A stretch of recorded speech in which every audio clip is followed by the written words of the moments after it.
Mchezo wa siku ya Jumamosi utaongozwa na caretaker wetu assistant coach Patrick Mabedi. Nafikiri nimeliweka vizuri.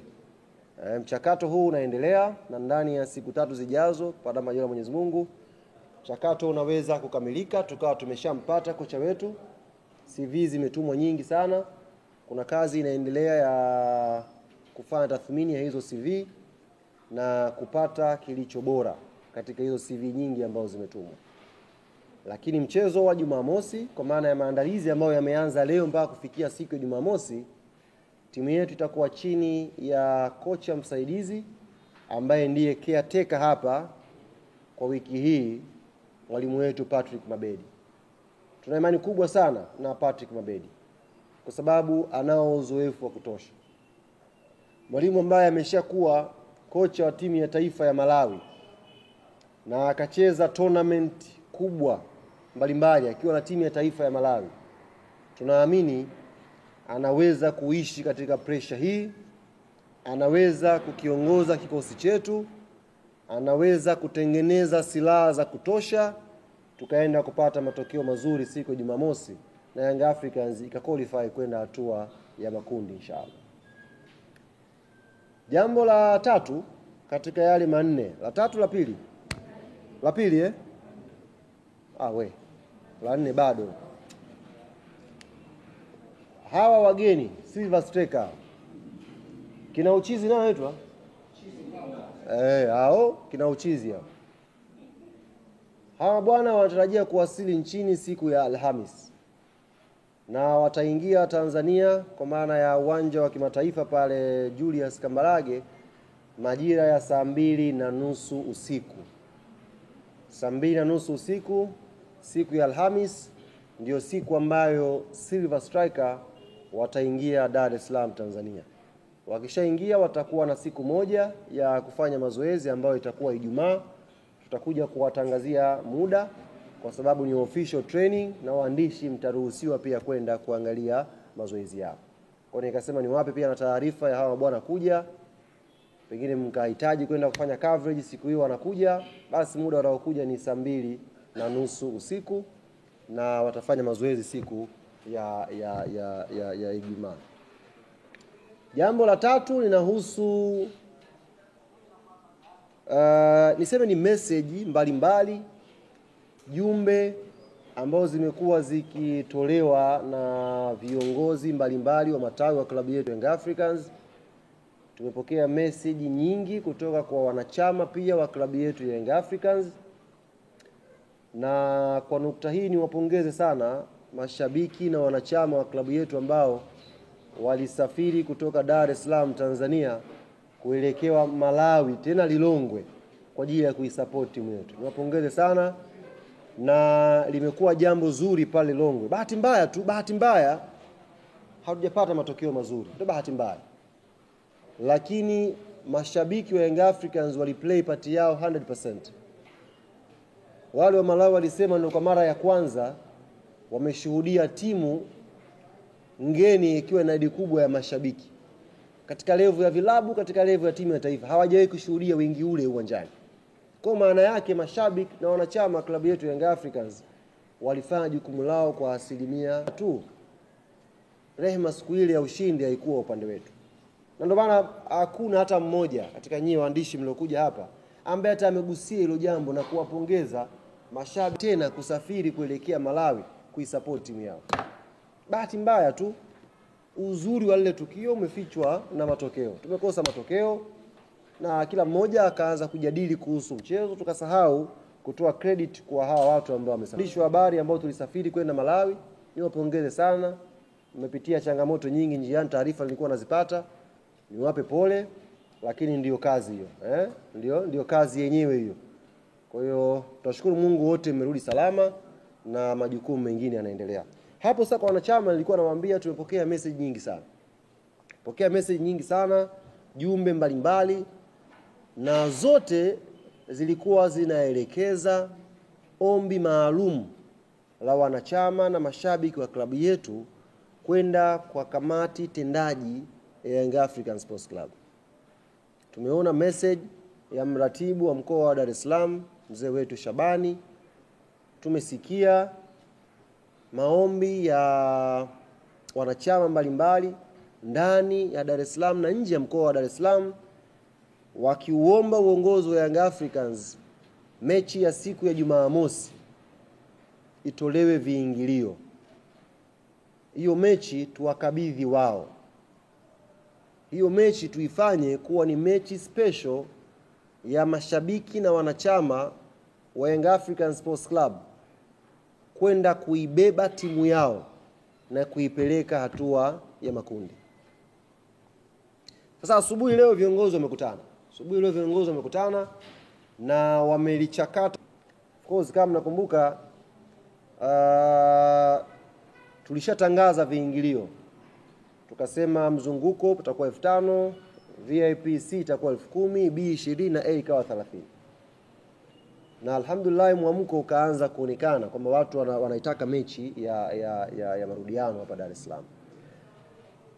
Lakini viongozi wamekutana asubuhi leo, wamejadili maombi hayo, wamepitia hoja ambazo wanachama wameziainisha, na kimsingi wamekubaliana kulipokea na kulipitisha ombi la viongozi wa matawi na wanachama wa klabu yetu ya Young Africans.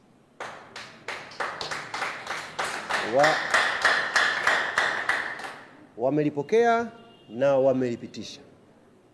Limepita kwa staili gani? Kwanza alikuwa anakuja maombi pale kwamba sasa tufanyeni tutoe viingilio eneo la mzunguko tu, alafu huku VIP huku watu wanunue tiketi kama kawaida. Lakini baada ya mchakato ule na tathmini iliyofanyika, ikagundulika watu hawa ambao wananunuaga viingilio kwa maana VIP wanakuaga wahanga wakubwa, kwa sababu unashatoa hela yako, unafika pale unashindwa kwenda kwenye nafasi yako vizuri, na taratibu za kuingia pia zinakuwa changamoto wakati mwingine. Kwa hiyo ambacho uongozi wa klabu ya Young Africans umekubaliana, mechi hii ya Jumamosi Benjamin Mkapa dhidi ya Silver Striker, mechi hii ya maamuzi ya kuipeleka Young Africans kwenye hatua ya makundi ya CAF Champions League msimu huu, mechi hii imeondolewa viingilio majukwaa yote, isipokuwa jukwaa la VIP A na jukwaa la VIP B limekuwa reserved kwa wageni ambao wataalikwa. Kwa mfano tunao wanachama wetu ambao wao wanalipa ile huduma ya Black Card shilingi milioni 1. Hawa wamepewa kipaumbele, wataketi jukwaa la VIP A. Lakini pia kuna wageni waalikwa mbalimbali ambao majukwaa hayo yamekuwa reserved. Kwa hiyo Jumamosi unapoamka nyumbani ukaja Benjamin Mkapa, jua maeneo yote unaruhusiwa kwenda kuketi, isipokuwa jukwaa la VIP A na jukwaa la VIP B. Lakini maeneo mengine yote mwanayanga mwenzangu unaruhusiwa kwenda kuketi. Ni ombi ambalo mmelileta kwa uongozi wa Young African Sports Club, na nikiri lilikuwa ombi gumu kweli kupita. Lilikuwa ombi gumu kweli kupita kwa sababu viongozi wana mahitaji mengi kweli sasa hivi ya kufanya. Lakini kipaumbele ambao tuko nacho sasa hivi, kipaumbele ni group stage.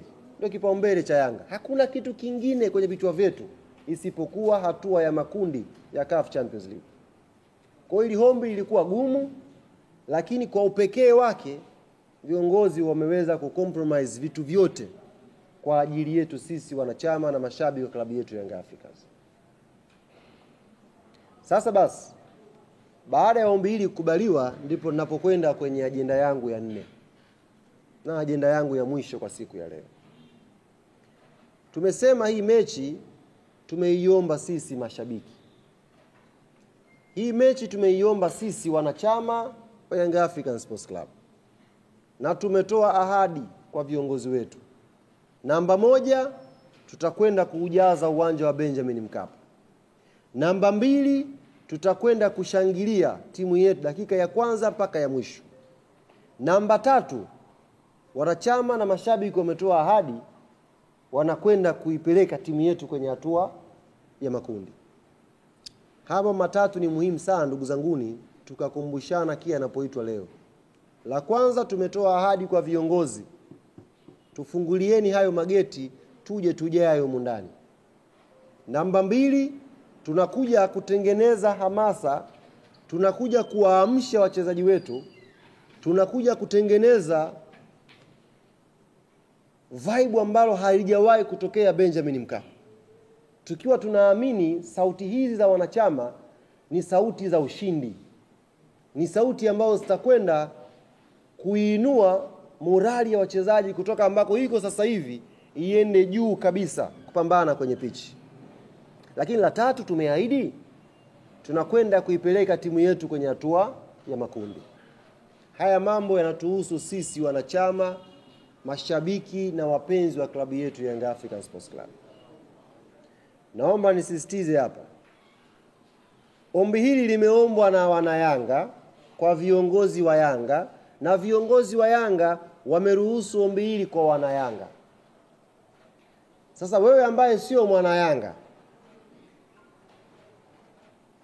ukajiinua nyumbani ukaja Benjamin Mkapa na dhamira zako hovyo hovyo na mipango yako hovyo hovyo, tutalaumiana. Naomba nirudie hapa, naomba nirudie vizuri hapa. Kama unakuja wewe sio mwana Yanga, unataka kuja uwanjani, njoo utulie tu uangalie game. Njoo utulie uangalie game, hamna anayezuiliwa. Lakini ukajitoa nyumbani ukaja Benjamin Mkapa ukawa na dhamira ya hovyo ya kufanya chochote kibaya kwa ajili ya timu yetu, tutaishi na wewe. Na sisi kugundua dakika moja tu, kwa sababu bwana Yanga tunajuana. Tukishagundua wewe sio mwenzetu na huko uwanjani, keti angalia boli, hata kugusa.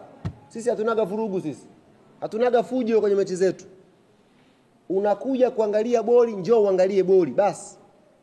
Ukitofauti na sisi tutakuwa watofauti.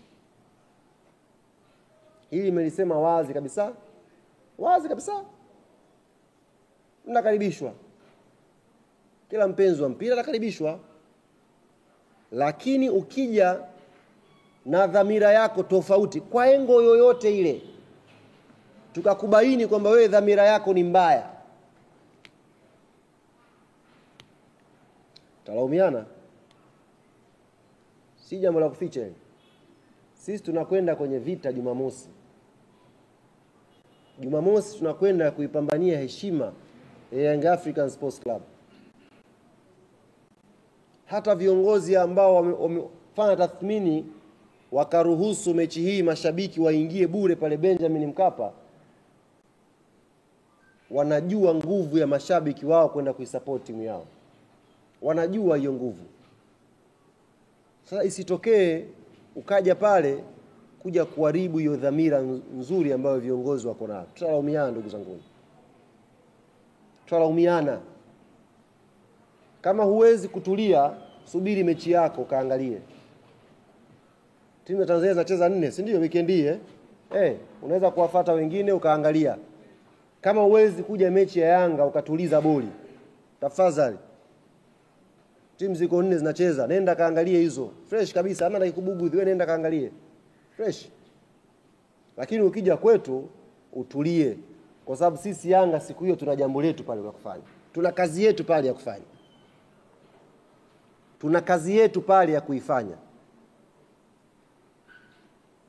Mimi nimesoma mtandaoni maoni mengi kweli kweli, mengi. Baadhi ya wachambuzi wakiwazungumza wachezaji wa Yanga kama wachezaji wa kawaida tu hivi. Maneno mabaya, maneno ya hovyo yamezungumzwa. Lakini nikasema busara ituongoze, kwa sababu watu hawa wanataka tuwajibu kwa vitendo. tukiwekeza nguvu na si kujibishana kwa maneno, tutapoteza muda wetu. Yale maneno yote yaliyoongelewa yale, sijui Max hivi, sijui Dube hivi, sijui muda vile, yote wachezaji wameyasikia. Na tunajua yanaongelewa kwa dhamira mbaya tu. Kwa dhamira mbaya tu yanaongelewa. Yaani sisi tumekwenda away kucheza mechi ya ugenini. Bahati mbaya tumepoteza kwa goli moja bila. Tunarudi nyumbani kwenye mechi nyingine ya kupambania timu tuweze kufuzu. Lakini maneno yaliyokuwa yanatolewa ni kama Yanga imetoka Malawi imeaga mashindano ya Champions League. Ni kama Yanga imeshaanguka duniani.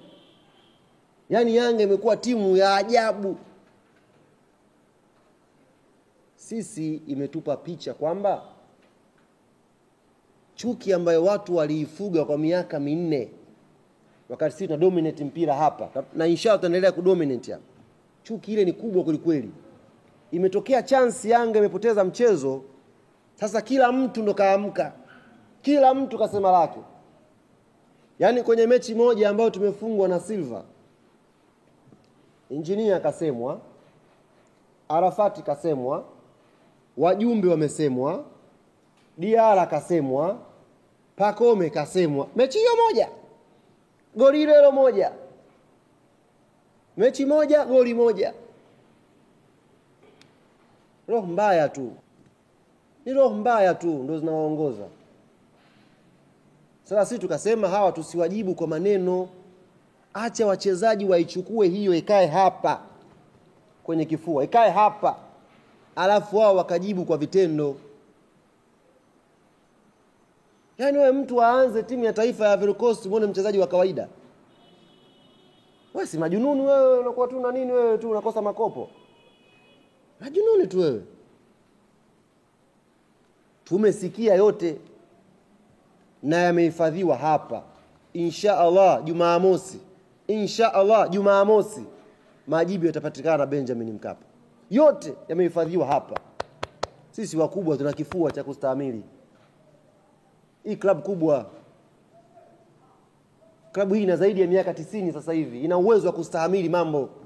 Tunajua haya yanaongelewa yana maana, haya hayana maana. Haya ni chuki, haya ni roho mbaya, haya yana mawazo. Tunajua kufanya upembuzi wetu. Mengi hapa yameongelewa roho mbaya tu. Roho mbaya tu. Yaani kama Yanga ishatolewa hivi. Mimi niwaambie ndugu zangu wana Yanga, na hii ni muhimu sana tuelewane. Tunakwenda kucheza mechi Jumamosi na wa Malawi, Silver Striker. Silver wanaotuombea mabaya sio hao wa Malawi. Nataka niwaambie sasa. Wanaotuombea mabaya wengine tunakula nao mchana humu. Humu tupo nao. Tusicheke na mtu. Muda huu sio rafiki. Huu sio muda wa kuentertain mtu. Huu ni muda wa kukumbuka kwamba wewe ulipata bahati ya kuzaliwa kuwa shabiki wa Yanga. Na unatakiwa Jumamosi uende ukatumie nafasi hiyo na bahati hiyo kuipeleka timu yako hatua ya makundi. Sisi tumekaa Jumapili pale, yaani mtu ukiwaza tu si maneno. Hapo tumefungwa mechi ya kwanza. Tukitolewa Mwenyezi Mungu aepushe. Yaani tumefungwa tu mechi ya kwanza, imeonekana yani kitu cha ajabu kwa kutokea. Yaani Orlando kapigwa chuma 3. Kongo pale 3 kaka. 3 sasa anajipanga apindue meza huko. Haya Mungu kanini tumefungwa sisi zile 3. Manake moja imekuwa zahma. Dunia imetuangukia moja. Mimi ni waombe mashabiki wenzangu wa Yanga. Tusicheze midundo ambayo hatuelewi ngoma inapigiwa wapi. Mpiga ngoma umuone ndo ucheze, ndo raha ya ngoma. Piga ngoma akijificha usicheze. Watu wanatuingiza kwa midundo yao hapa saizi. Sio kwamba wanatakia mema, wanasubiri hapa dua zao. Mimi nawahakishia, na wengine wahovu wameshaanza kuongea tu wenyewe hapo. Sasa wameshaanza kuongea. Wanatuombea mabaya kweli yatokee Jumamosi pale tushinde qualify. kwa uwezo wa Mwenyezi Mungu sisi tutaqualify. Naamini tukiweka nguvu yetu ya pamoja, na viongozi wamesisitiza hata ili ombi kulikubali. Maana yake mwana Yanga asiyekuwa na kitu, mwana Yanga mwenye kitu anatakiwa aje vitani Jumamosi Benjamin Mkapa. Mwenye nacho na ambaye hana anatakiwa aje uwanjani mapema. Mechi ni saa 11, majira ya saa 6 milango yote ipo wazi ile. Mapema njoo. Hawa wachezaji wakiwa wanaingia muda wa kufanya warm up, wakaona ule uwanja umejaa, na wiki hii nzima tumewadai bwana, tunataka mkimbie zaidi uwanjani, tunataka mjitume, tunataka mfanye hivi. Yale wakisha tumejaa mule ndani vizuri, wakiyakumbuka yale maneno, na waambia wakiyakumbuka yale maneno, tutaondoka si Jumamosi Benjamin Mkapa tukiwa na raha kwenye vifua vyetu. Tunakwenda kwenye mechi ya mtego, na huo ndio ukweli. Tunakwenda kwenye mechi ya mtego, tuwe makini sana. Tuwe makini sana, kwa sababu wako watu pia ambao tuko nao na hawapendi sisi tuendelee kwenda mbele. Hawapendi. Kwa hiyo ni mechi ya mtego kweli, na wakuutegua mtego ni sisi wana Yanga wenyewe. Kwenye kila tawi tuanze leo kuambiana, hii ni mechi ya mtego na tunakwenda kuutegua. Mmoja mmoja kwenye kila tawi. Wana Yanga wote wanaponisikia duniani kote, kila mtu mwambie mwenzake, hii ni mechi ambayo ina mitego mingi, lakini umoja wetu, nguvu yetu, tutakwenda kutegua hii michezo. La mwisho la kumalizia, ambalo haina umuhimu kwa sababu sio tabia zetu. Tafadhali tusifanye fujo viwanjani. Tafadhali sana naomba, fanye fujo viwanjani. Tusipigane viwanjani, tusipige mashabiki wengine wanaokuja kwenye mechi yetu. Lakini namba 3, tusifanye yale ambayo CAF yanakatazwa kufanya viwanjani. Tusiwashe moto, tusiwashe mafataki, tusirushe mawe, tusipigane, tusiwe na vurugu. Mtamaduni yetu kwa waungwana. Kwa hiyo kila mmoja akae balozi mwenzake kumwambia ombi letu limekubaliwa, si ndio bwana Godi? Na hiyo ndo muondoke nayo kama slogan, kwamba ombi limekubaliwa. Tunakwenda sasa kwa Mkapa. Lakini tukifika pale tulikuwa tumejaa pale, tukumbuke ustaarabu. Mimi naomba sana wana Yanga, hata ikatokea kwa bahati mbaya amekuja mtu ambaye sio mwana Yanga, tafadhali usiinue mkono wako kumpiga. Sio tamaduni yetu na sio ungwana. Mpokeeni aje aangalie mechi. Ila ukimbaini tu kaja mara miguu inawashawasha kidogo, mara sio na bana miguu, muulize vipi shehe, mbona utulii? Max tunawajua. Mtu anakuja, wewe Max anakosa goli, yeye amekaa tu hivi. Tunapelekea mtu moto, mtu amekaa tu hivi. Mgonge begani, shehe vipi? Maka mtu amekuja kabana miguu hivi dakika 90. Wewe una shida gani? Tumekuja kuenjoy bana miguu hivi. Huyo sasa wewe huyo dili naye. Mwambie tu shehe bwana, ngazi zile kapumzike nyumbani. Lakini mtu kaja pale, kavaa jezi yake sijui ya Mtibwa, kavaa jezi yake sijui ya Mbeya City, anakuja kuangalia boli. Tu waungwana, tusiwapige, tuacheni waje waangalie boli. Naudia tena, tusifanye vurugu, tusipige watu, tusishambulie watu kwa sababu wamekuja kwenye mechi yetu. Ila sisi tulinde hao watu wasiwe na madhara, wasiwe na mipango tofauti, na tutaliweza hilo jambo. Hilo lilikuwa langu la mwisho la kuomba wana Yanga, na nakaribisha sasa maswali kama yapo tuweze kumaliza hili jambo. Karibu bwana Jadu. Ulikuwa Malawi wewe? Malawi ulienda? Bahatika kwenda. Bwana, wanachama wote ambao wamekwenda Malawi, wana Yanga wote ambao mmekwenda Malawi na mlijiandikisha kwa idara yetu ya wanachama wote, matawi yote yale yote, nyie mtakuwa mshapata zile access za kukaa pale VIPB ambao kumekuwa reserved. Wale matawi ambao wamekwenda Malawi, moja katika favor ambao uongozi umefikiria ni kutenga siti maalum za VIPB. Mmeteseka sana ndugu zanguni, mmeteseka sana. Malawi Lilongwe ni mbali, siku 3 kwenda, siku 3 kurudi, 6. Yaani wiki nzima uko na lami. Alafu unafikiria tu wiki nzima uchizi. Yaani inaumiza. Kwa hiyo tukasema wakati tukienda kutengeneza comeback ya Kibawe pale Benjamin Mkapa, ambao mmekwenda Malawi, nafikiri orodha yenu ipo kwa mkurugenzi wa wanachama, Nyie mtakuwa mna eneo mmetengewa pale la VIPB, mje pale siku hiyo mweke miguu juu, mna enjoy sasa boy na mnawasimulia wenzenu mlichokipitia Malawi. Haya, karibu ndugu yangu Jadu. Mimi na maswali mawili. Karibu. Kwanza ni kwenye upande wa mechi ya usalama. Tunafahamu mechi ambayo itakuwa na watu wengi. Lakini kwenye wengi kuna ambao pia hawana ustaarabu. Je, mmekwishaanza kuplani kama mmekwisha plani mpango kazi ambao utawaruhusu mashabiki kuingia uwanjani kwa staha?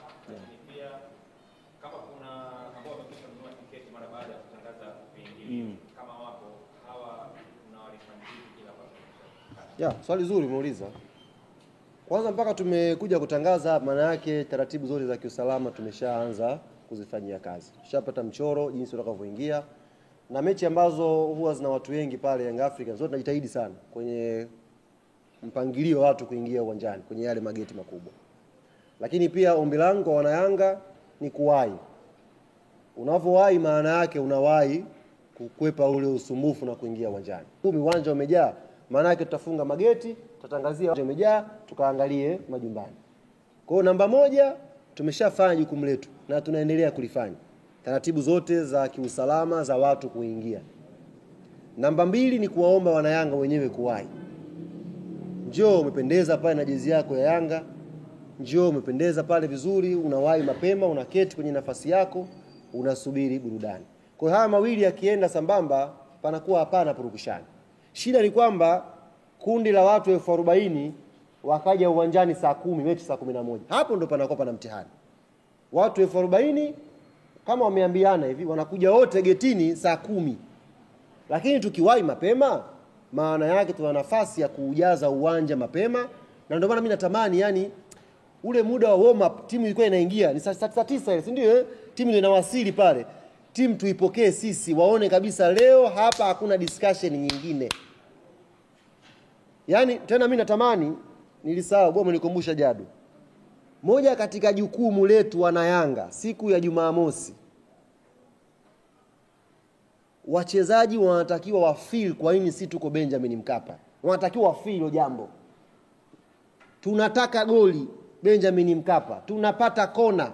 Mtu anakwenda kupiga kona anatembea, pelekeni moto.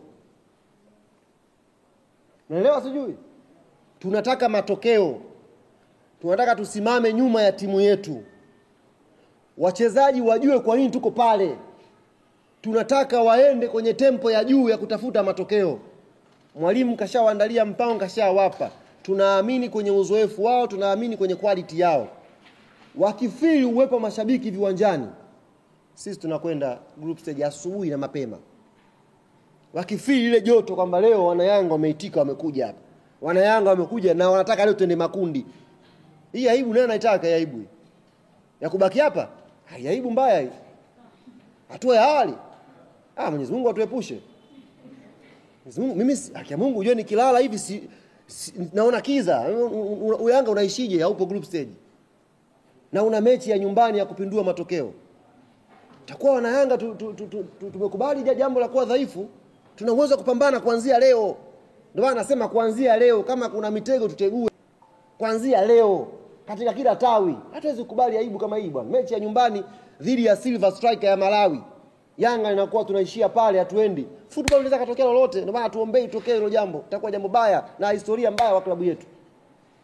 Kulidhibiti hili ni sisi kuinuka kwa pamoja. Kusema bana tumezima. Tena mimi niwaambie, sasa hivi wewe usiongee na mtu yeyote. Kwa sababu unayeongea naye hana nia njema na wewe. Asitokee mtu hapa akataka kushauri, asikushauri mtu yote kuhusu Yanga yako sasa hivi. Mwambie bwana, mimi nawe tutaongea Jumapili au Jumatatu. Sasa hivi mpango kazi ni Yanga iende makundi. Halas. Hakuna story nyingine kwenye vichwa vya mwana Yanga sasa hivi. Na ombi letu viongozi tutapokea. Yaani asubuhi tukutane Benjamin Mkapa pale. Kama una mke unataka nyumbani umwache muage, mwambie naenda kuipeleka Yanga makundi leo. Uelewi mbebe, njoo naye. Mbe twende leo kaone Yanga inavyoingia makundi ya group stage. Sisi tutakwenda wana Yanga wenyewe kuipeleka timu yetu. Hii club kubwa. Tukiwa na nguvu hii ya pamoja tukasema tunaendelea ile mechi pale. Mimi nawahakikishia wanangu, Mungu atakuwa upande wetu na tutapindua ile meza asubuhi na mapema tu. Lakini kwanza tuonyeshe sisi tumeitikia na tunataka kupindua kweli hii meza. Yaani haianzii kwa Max, inaanzia kwetu. kama shabiki wa Yanga, imekuuma juzi ulivyofungwa? Ndio. Watu wamekubeza mtandaoni? Ndio. Watu wamekuja kugongea asubuhi kusema? Ndio. Umejisikia vibaya? Ndio. Jumamosi nafasi ya kupindua iko pale. Ulivyojisikia Jumapili, Jumatatu, leo unavyojisikia, nafasi ya upekee ya kupindua hiyo hali ni Jumamosi. Usimwachie mwenzako hiyo kazi. Wakati tulivyokuwa na chao tulichekwa wote. Kwa hiyo usimwachie mwana Yanga mwenzio kazi ya kuja kupambana pale Benjamin Mkapa. Njoo naye. Tukishajaa pale vizuri pale, wale player wakati wanaingia kufanya warm up tumejaa, alafu tunashangilia. Yes, namkumbuka Pacome nani mambo ya Warabu Belouizdad. Kabisa, yani tumekaa tunataka tushinde. Swali la pili ulizaje? Walonunua ticket. Swali zuri. Kuna ambao wameshanunua ticket. Na hao wote nimesema maeneo ambayo yamekuwa reserved ndio wanakwenda kukaa pale. Kwa hiyo tumefanya mawasiliano zetu wa Ncard, tunawasiliana na watu kwa ajili ya kuwaelekeza maeneo ya kuja kukaa. Kama kama mtu ana tiketi alishakata, kuna eneo lake atakwenda kukaa ambao ni reserve. Kwa wala hakuna shida. Swali lingine la tatu kama lipo? Swali hamna Haya, asante sana.